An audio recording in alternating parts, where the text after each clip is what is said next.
সফরে পবিত্রতা অর্জনের বিধান হলো যে আমরা সকল অবস্থায় পানি দিয়েই পবিত্রতা অর্জন করব।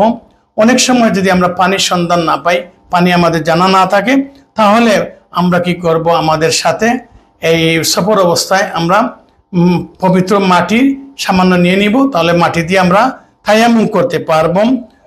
আল্লাহ তাআলা কালামুল্লাহ সূরাতু তাগাবুনের 16 নম্বর আয়াতে ঘোষণা করছেন, ফাত্তাকুল্লাহ মাস্তাতাতুম, অর্থাৎ তোমাদের সাধ্য মতো আল্লাহকে ভয় করো। এক্ষেত্রে বাধ্যতামূলক নয় যে আল্লাহ তা চাপিয়ে দিয়েছেন, এরকম না, আমাদের সাধ্য মতো আমাদের চেষ্টা করব। পানি যখন আমরা পাবো না, তায়াম্মুমের ক্ষেত্রে আল্লাহ তাআলা সূরাতুন নিসা 43 নম্বর আয়াতে ঘোষণা করছেন, ফালাম তাজিদু মাআন ফাতায়াম্মামু সাঈদান তাইয়্যিবা, যদি তোমরা পানি না পাও তাহলে পবিত্র মাটি দিয়ে তায়াম্মুম করে ফেলো।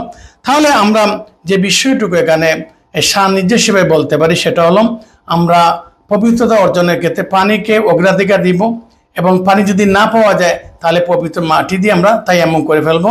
ইনশাআল্লাহ পবিত্র অর্জন হয়ে যাবে।